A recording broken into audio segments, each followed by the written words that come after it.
I remember I picked up this book called The Subtle Art of Not Giving an F by Mark Mason. That's a great book. Love that book. And like, for me, like that book is like God reaching down and smacking me at the back of the head. Like, son, you better grow up, you better wake up, and you better dig yourself out of the hole. Like, I keep telling people, like, I wanted God to pull me out of the pit. And he just threw down a spade and it's like, dig yourself out because this is going to make you strong. Yeah. Anyway. Understanding with myself, where if I don't do something, I know that no one else is going to do it. And then, like, I have family here, but I'm sort of this closed off person when it comes to my family because there's a lot of drama and politics in my family. Because I come from an extended family. They're like also every family. Yeah, like post politicians, but it's just too much for me. Like I went to I just literally cut off my family. So it's like a bad thing for some people, but for me, I felt liberated when I did that, honestly. Yeah. And that's when you know that it's the right thing to do, because peace is like a huge thing for me. Like if something's disturbing my peace, like it's gotta go, because you've worked so hard to keep yourself in this peaceful mindset, because that's when your mind's at your best to operate and to work. But I like that, like, you know, you start taking responsibility for your own actions. Because, like, when I was in a point, like, mid-2020, like, I literally went into depression. I was so depressed because of how everything is. And then I started to, like, I was praying about it. Like, oh, I gotta get out of this. Like, I can't keep feeling sorry for myself. You can't do that. So, you know, I picked up this book called The Subtle Art of Not Giving an F by Mark Mason. That's a great book. Love that book. And like, for me, like that book is like God reaching down and smacking me at the back of the head. Like, son, you better grow up, you better wake up, and you better dig yourself out of the hole. Like, I keep telling people, like, I wanted God to pull me out of the pit. And he just threw down a spade and it's like, dig yourself out because this is going to make you strong. Yeah. Anyway, in that book, there's a chapter about this kid who grew up with like a spinal issue and he couldn't walk properly. I remember. And like, you know, and like it was worse because his families were all overachievers, like his brothers and sisters, and his family, like he came from like this high family and all his brothers and sisters were overachievers, but because of his condition, he couldn't do much, but he tried, and he didn't win his father's approval, and he tried his very best to a point where he just didn't care. He went like for a mission he went for an adventure in the Amazon, and then his back gave out and he almost died. And he was bedridden for a year. And then when he was bedridden for a year, he decided to start writing. And he started writing. And while he was writing, he just made up in his mind, I'm gonna take responsibility for everything. Everything that happens in my life is my fault. Even if it wasn't, even the things that were not his fault, he just decided to say, it's my fault. So his medical condition, all these things, it's not his parents' fault. He just says everything that's bad or good, everything that's happening in his life is his fault. And by doing so, he found out that we all have control over our own lives. Even the things that are out of control, we have the power to choose how we react and respond to them. There's always that power. And it's amazing because of that journal and that journey, he became like the father of American psychology in America. And that's how his story started. And when I saw that myself, I was like, okay, I can't keep blaming so many people. I can't keep blaming the problems or the lack of opportunities in my country. I cannot, blame my parents who are like, we don't come from wealth, we're like middle class people, and I can't blame all these things that are happening or that have happened. I played a part of it. And when I think there's so much power in acceptance. When you accept where you are right now, the good, the bad, and you confront yourself, it's like, I've led myself to this point. Then like the road out of it, like there's so much clarity that comes out of it. You just like, okay, like this is the road I must take. And then it's a really hard journey, but like once I literally had to change my mindset and how I talk about myself, how I think about myself to really build. And then I had to be like broken down in order to be like rebuild myself up again. It's such a scary, frightening, painful journey, but it's a beautiful journey as well. When you're explaining it, it just shows that you are being matured now. You are like getting into the stage where now you're seeing, these are my circle of concern, this is the influence, and then taking responsibility. And that's one thing that like sometimes I used to do it. You don't want to be responsible, you don't want to be accountable. Yeah, it is. Right. But when you start trying to run away from it, and like you said, so who's gonna do it if it's... Yeah, and so it only makes your life harder, It's gonna make your life even harder. You have to just fix it or... You have to endure it. Everything, at that pace. yeah. Everything, like, one of the, like, the thing about like excuses, like a lot of people just want to give excuses, right? And I was like, I was born this way. And like one of my personal heroes is this guy called Nick Wojcik. He has no arms, no legs. He has like one toe. But he can skateboard, he can skydive, he can just do everything imaginable. True. Like he can swim. Yeah, exactly. He can just do so many. He has a wife, he has 2 kids. Like he's living his very best life, you know, with just a bloody toe. And like you see that, and you us able bodies just see that, and it's like, oh, we're making excuses. And like for me personally, like one of the things I had to tell myself is like, I can either say that I can't achieve success because of this and this and this, or you can change the narrative and change the story, and it's like, in spite, you know, use words like in spite or despite of all the things that my disadvantages, I can still achieve it. And it's little things like that where you change the story that you're telling yourself. You know, listen to people like you know, Tony Robbins, like these really who teach you, it's like you gotta, it always comes to do, you always have a part to play, and despite what you think are your limitations, you know, it's just your mind. And when you change your mind and you change your words, like your actions start to follow. Things start to align, and you just become a very better version of yourself. And it's like your mind is just like a second switch. Once you just turn it on, that's it. I remember I was listening to a podcast, I can't recall, and this person said that there was this guy that went into a coma, and then when he woke up, he thought that he was a Navy SEAL. So that's what he thought. So everything that he did was just like a Navy SEAL. Right. Because whenever, like, when he woke up, like he told his mind that he was a Navy SEAL. So he was like everything just, like how he dressed, how he walked, how he did his things, how disciplined he was. So all those things. And then I was like, wait, what?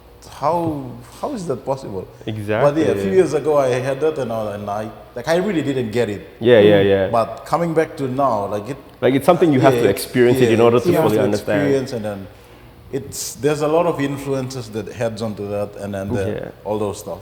But like coming back to like topic, like to the gym, like all of that can translate in your workouts. Like you come 100%. And and then like, especially like when you like this deadlift journey that everybody is on, like they're just hyped because it's just so easy. Like you never, like last year I never imagined that I could lift. Like my max now is 220 and I'm going to push myself, but like I never imagined myself lifting that. Like I was like, oh, if I can just like touch 180 or 200, like I'm good. And then you start, you start lifting it and you start doing reps on it, and it's like, mate, like it's just amazing because you're telling your mind and you're just doing the little things. It's just the little habits, consistently training, just doing the rep after rep, set after the week after week, day after day, and then suddenly like you just have that turnaround moment, and that's just, you're addicted now. It's your life now, and everything. It's all just, I don't know. And that's like from the book that I mentioned earlier, the 7 Habits of Highly Effective People.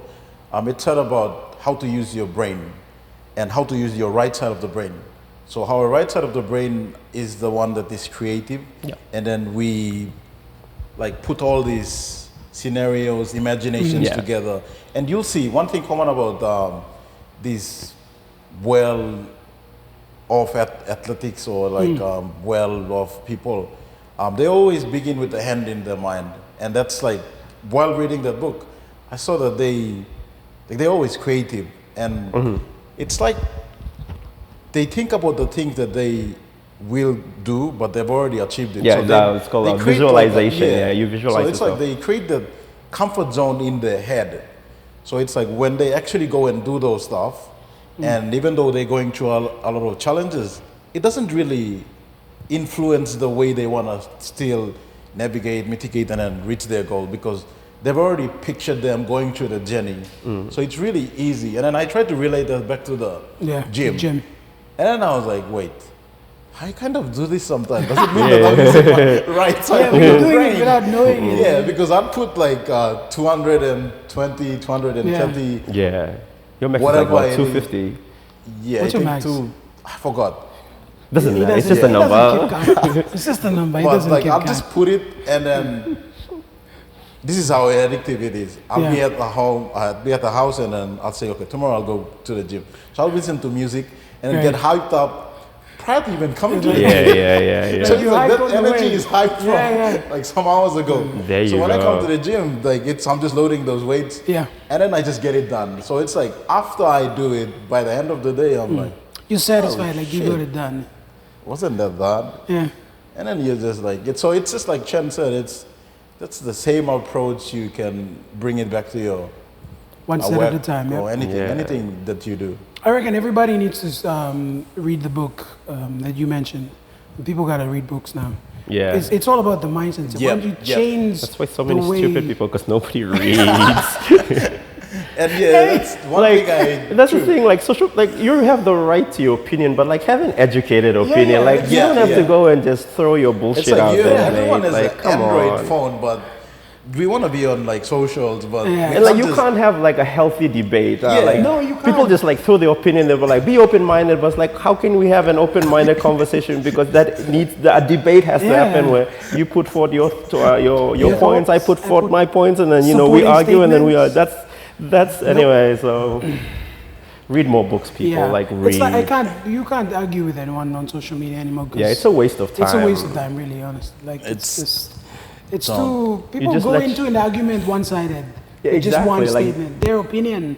They want to make sure their Sometimes opinion when I'm bored, I just go on there and just read the come comments. Exactly. That's kind of like the most entertaining thing right now.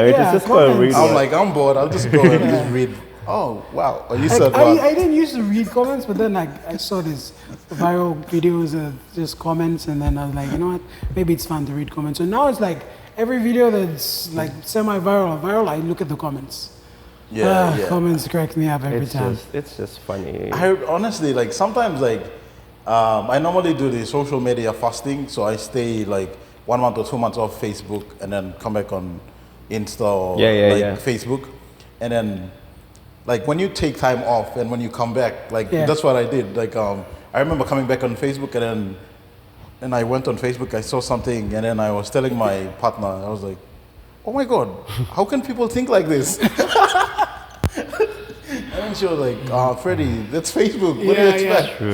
Facebook's just gone to shit, honestly. Like, but I've done some of those stuff too. I mean, of course. You can't keep being that. You can't really like be hypocritical and say you haven't done it. Like we've all had our moments when we were young, dumb, and foolish, and we've said stupid stuff. But like you learn from it. Learn from it. If you don't, the point, then I don't even know. Some people, I swear, they don't learn from mistakes. Stubborn as shit. It's just anyway, that's their life, their choices. Have you had any serious injuries like from the gym? Oh, I did actually. Because you lift like really heavy. It's like I remember it was I think 2 years ago. I did like I was doing the overhead press. Yeah. So I was doing like 120. It's on my IG. I'll probably check it later. But it's do a throwback. You injured something? I didn't injure myself during the gym session, but after. So I was doing like heavy lift, like compound stuff, for a month. And then I remember going home, and then I was sitting down. It was around 1 a.m. and I was sitting down, and then I just wanted to like put my head down like this. And then there was a flash of like blood. And then I was like, I didn't thought like that it was blood. What do you think of it? And then I just put my hands on my nose here. And I was like, wait, what is this? Like, me too, me get up, and I was like, what is this? And I'm doing this. Oh, shit. I've seen this before, actually. It was like blood there. It was like blood, like thick blood. So I took off my shirt. Was that like in the evening, the same evening you did a lift, or a couple of days later? Like I was doing the heavy lift for a month. Okay. So this so was like a build up after like one of the heavy lift. Yeah. And then the night. So going towards 1 a.m. So like a flash of red blood like coming out. And I was like, oh man, what's wrong? But I didn't feel anything. I had to go on. I think it's Google like and read up, like, why I saw a video on this later. It's like a blood pressure type of thing. Yeah. Like too much pressure or something. Yeah, too much pressure. Too much pressure. Yeah. On your body that like it exerts through your nose or something. Yeah. I don't have the full details. I'll probably pull in the video and send it to you later. But you've never had like a serious injury that like kept you from the gym? No. Inside the gym, I haven't had any injuries. Yeah. But like say, from rugby, I get like some injuries, but then I still come to the gym. I don't know. Like you should be rehabbing, but I normally had shoulder injuries. But I'll come and like do the bench press, but try to Not like, engage the shoulders. not engage the shoulders a bit, but then Mate. and people were That's like, dedication hey. right there.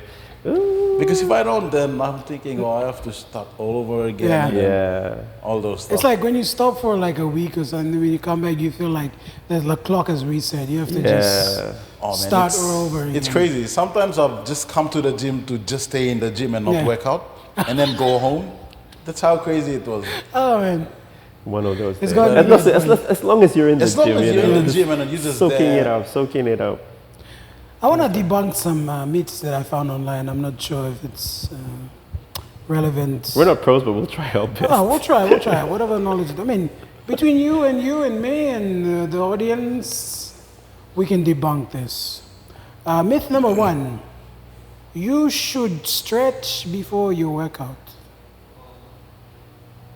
True? Not true? Like, what's your? I've take read on that it's not beneficial. You should To stretch. stretch after.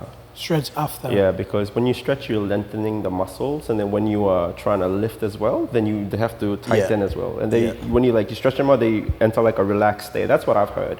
Right. So you should stretch them after you've worked them, so that because I mean that's how your muscles work. They really constrict and tighten up, and they break. And then by stretching them, you kind of unknot because they get in knots as well. Yeah. That all the fibers. So I think you should do it after. Stretch after the workout.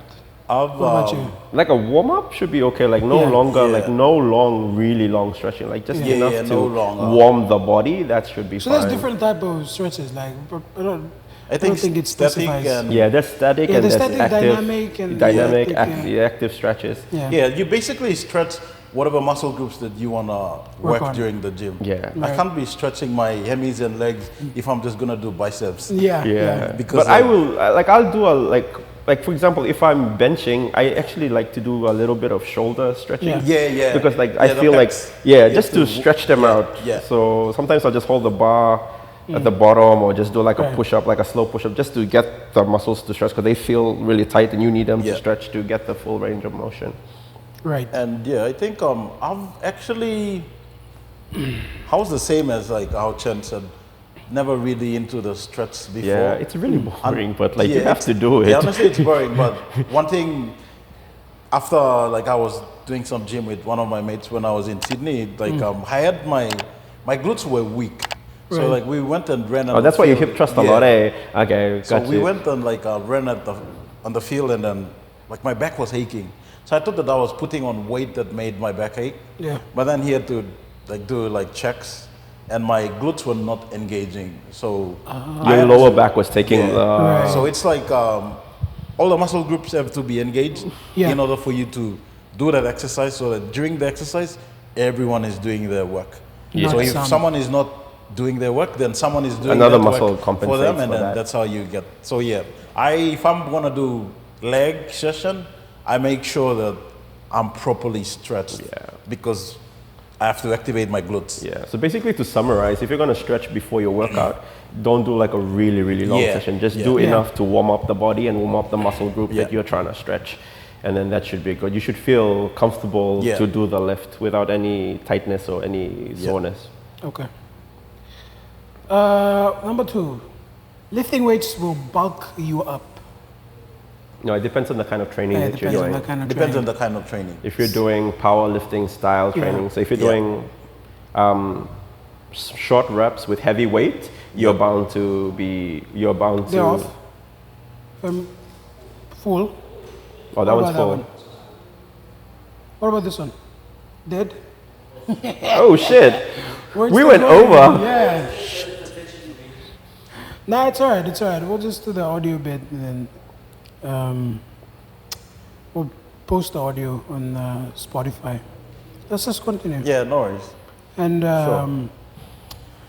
number 3, your muscle will turn into fat if you stop working out. No, muscle and fat are No. two different things. Yeah. Greg, your muscle will turn into fat when you stop working out. Muscle and I don't think that's true. That's Chan? not true. It's No, muscle and fat are two different things. They're two different tissues. So muscle will degenerate and fat builds up or it burns. So they're two different. They one kind of transfer into the other. So it's false. I don't know, head So it's button false. come up leg. What about you?